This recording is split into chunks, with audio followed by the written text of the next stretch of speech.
হ্যাঁ রে কষ্ট দিয়ে ওরে নিয়ে আমি ব্যবসাটা করবো কিবা করে বেলা বাজে গেল 3টা এই পর্যন্ত পাইতেছে না দেখি ফোন দিয়ে নিয়ে হ্যালো কেরে তুই আমার লগে ব্যবসা করবি না তুই আমি আধা ঘন্টা ধরে তোর চান্দরা ব্রিজের নিচে দাঁড়াই রইলাম তো আনছি আমি 1 লাখ টাকা নিয়েছি আমি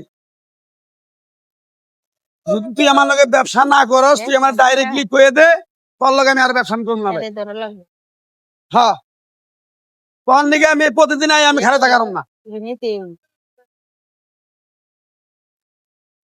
তোর সময়ের মূল্য আছে আমার সময়ের মূল্য নাই তুই পোলারে নিয়ে কলেজে যাবি না স্কুলে যাবি আমাকে পোলা স্কুলে কলেজে যায় না এই ভাই তুই তাড়াতাড়ি করে আয় আমি এই যে এই ভাই ব্রিজের নিচ থেকে আমি আবার এই যে পারে আইলাম এই যে আজমেরি গাড়ি দেখ আজমেরি গাড়ির সামনে এনে খাড়ে রয়েছি আমি আজমেরি গাড়ি সামনে খাড়ে রয়েছি এই ভাই দাঁড়ান চালু করে আবি তুই এটা তো চালু করে আবি যাব না কয়ে দিলাম আমি হ্যাঁ এই ভাই আচ্ছা রাখ 5 মিনিটের ভিতরে না আইলে আমি জামগামি আমি একলাই ব্যবসা করবো কে হ্যাঁ হইলো আমার তুই নগে থাকস তারপর তুই টাইম মতো তুই আরস না হ্যাঁ কয়ে দিলাম এই ভাই মানুষের বিবেক বিবেচনা নাই কি হইছে ভাই এরকম করতেছেন কি আপনি আপনি ডাকতেছেন কেন আপা ভাই ডাকতেছে এটা বিপদে পড়ে কি ভাই বিপদ আপনি তো চিনি না জানি না আপনি আমার পাশ থেকে ডাকতেছেন উম্বরে থেকে আমি আচ্ছা ভাই আপনি ওই পাশ থেকে ডাকতে ডাকতে এলাম ভাই আপনি আয়া বলেন এদিকে শুনেন আমার কথা হ্যাঁ, কি হয়েছে কোন বড় বিপদে পড়ে আপনি ডাক দিচ্ছি ভাই কি বিপদ আপনি দেখে আমার এই খালাতো ভাইয়ের মতো দেখা যায় বিপদে পড়ছেন ধরেন 20 টাকা নিয়ে যায় রুটি গলা খানগা ধরেন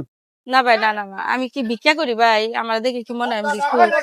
তাহলে আমি কি 20টা টাকা নিলে আপনার কাছে দাবি তাহলে থাক পারছে না ভাই আমি বিপদে কি পড়ছে আগে শুনালন কি হয়েছে মনে করেন নতুন আছে ঢাকা শহরে হ্যাঁ এদিকে চাকরি বাকরি হয় না এদিকে আবার মনে করেন যে ঘর ভাড়াটা সবকিছু বাইরে পড়ে হয়েছে আমার স্বামীটা অসুস্থ হ্যাঁ বুঝছেন হ্যাঁ আর মনে করেন যে চাকরিটা হইতেছে না কি করে যে খামু কি করবো কিছু বুঝতে পারি না মাথা বেশ কি হয়েছে কারো কাছে কোনো পরামর্শ চাইলেও যায় না বুঝছেন অনেকের কাছে ঘুরলাম কিন্তু সমস্যার সমাধান করতে পারলাম না তো আপনার দেখে মনে হলো অনেক ভালো মানুষ তাই আপনার কাছে এলাম আপনি আমার বড় চালু করে কর কি করবেন কোন আমার মাথা এমনি গরম রাখবেন কিনা কি রাখমু কোন আমরা রাখার মতো হলে রাখমু ভাই দেখেন এই যে আমার হাতে একটা চেন আছে ভাই এটা আমার মনে করেন যে বিয়ের সময় আমার নানি আমারে বানাই দিছিল শেষ সম্বলে চেন ছাড়া আমার কাছে কিছুই নাই বুঝছেন হ্যাঁ এটা আমি ব্যস্ত দিতে আপনি 20টা 50টা দিবেন নিয়ে আমি আজকে খাইলে ওটা আমি দাবি করবো ওটাই তো আমার সমস্যার সমাধান হবো না ভাই দেন ভাই একদম একটা খাটি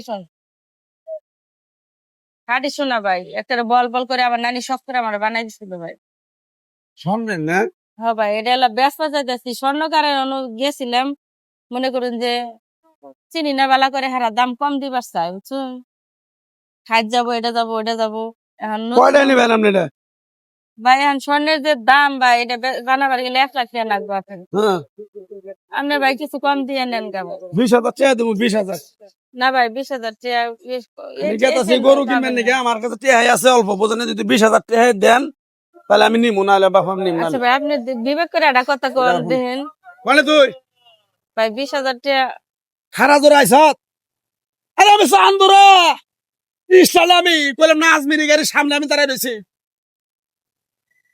ভালো করে হ্যাঁ দেখে ভাই শুনেন আবার ওই বগিচকে আল্লাহ পছন্দ হবো না 20,000 টাকা দিবেন আপনি না ভাই 8-10,000 টাকা 30,000 টাকা দেন 30,000 টাকা দিলে তো আমার লস হয়ে যায় না ভাই আল্লাহ কি কোন এই চেন বানাবার গেলে আপনি 1 লাখ টাকা পাবেন না ভাই খারাপ হবো না আমার বউ স্বর্ণের শ্রেণীর কথা কয় এটা যদি বানাবার যায় হ্যাঁ না 1 লাখের উপরে 30,000 টাকা বেড়ে গেছেন কিনা নেই ভালোই হবো খারাপ হবো না আপনার বাসা কোনে বাসায় মিরাই দিয়েছি জায়গার নাম বালারে জানিও না এই যে পাশে স্ট্যান্ডের মিরাইছি জাম হলে গরু কিনবেন নাকি তো আমার এক ভাই আইতেছে কোন দেন ভাই তাড়াতাড়ি দেন 20 টাকা অনেক দেন। দেরি হবে 1 2 3 4 5 6 গরুর ব্যবসা করুন 13 আপনারা ব্যবসায়ী মানুষ ভাই 30,000 30,000 না হুম। ভাই আপনার এই উপকারের কথা মনে থাকবো ভাই জান বড় ভাইয়ের উপকার করলেন ভাই দেখে ভাই চেনটা দেখে আপনার বউ মেলা খুশি হবো বুঝছেন আমার বউ মেলা দিন ধরে কয় অবশ্য আচ্ছা ভাই সেনমেন দিবেন কিন্তু আমি সময় আচ্ছা, দিতেছি আচ্ছা। অসত ইয়ে হামলা দেরি হয়ে গেছে আমার আসতে জাম ব্যবসা করার ইচ্ছা আছে আমার লগে জাম পড়েছিল আমি কি করব আজকে গরু কিনবা জাম না একটা কাম করাইছি কি কাম কারো কাছে আবার কইস না কি হয়েছে কি গরু আজকে কিনবো না একটা চেন কিনছি স্বর্ণের চেন স্বর্ণের চেন কি ভাই ফাইন হয়েছে তো। কি কিনছে? স্বর্ণের চেন। কার কাছ থেকে কিনিছো? ওই যে এক মহিলা কয় ভাই আমি বিপদে পড়ছি, হ্যাঁ নতুন ঢাকা শহরে আইছি, আমার রুম ভাড়া দেওয়া হারি না, তাহলে দেই ভাই ভাই। চেনটা যদি কিনুন তাহলে কিনুন। আমি খারাপ আছে স্বর্ণের না? কথা বুঝি তো, দেখতে একটু দেখি। স্বর্ণ চেনো? হ্যাঁ দেখো তো দেখি, চেক দাও তো দেখি। 1 নম্বর স্বর্ণ এটা। কারা কইছে এটা? দেখি, দেখি, কর করা দেখি, দেখি। এটা ভাই সিডুকুল। কি কও সিটি গোল? 20 টাকা করে বেচেন ওইটা। তুমি দেখতে পারি side Bepari a city gold কেনছে? আপনি গরুর ব্যাপারী হইতে পারেন, স্বর্ণের ব্যাপারী তো না। দেখছেন? আল্লাহ, এত হাতে কি কিনেছিস ভাই? 20 টাকা দাম এটা, 20 টাকা। আল্লাহ, এটা তো সিটি কল। আমার বোন কথা কান মুইয়ার থাকিও তোর বাড়ি দি। কারণ দিয়ে নিছেন ভাই। এক মহিলা আমার কইলো কোন ছেড়ে দেই, কোন কার কোন মহিলা আছে কি আবুল তাবুল কথা কাজ দিয়ে সন্ধ্যা সার্ভিসে দিয়ে চলে গেছে। কোন গেল মহিলা? মহিলা কুচি গেছে। এমনি গেল, এ ভাই একটু খুঁজে দেখো মহিলা কি বলেছিল? খুঁজেন খুঁজেন পাবেন ভাই, খুঁজেন। কালা বোরকা হিজাব পরা ব্যাগ আছে। তাড়াতাড়ি এদিক কথা আমি এদিক যাচ্ছি। কত রানের ভাত এই যে খাটা খুঁটা করে ফর্সা করে তুই আমি যাচ্ছে ভাই, একটু উপকার করছে, তুই আমি যা, আমি যাই। আচ্ছা, কোনটা দিয়ে এদিক দাও, এদিক দাও। বিয়া তো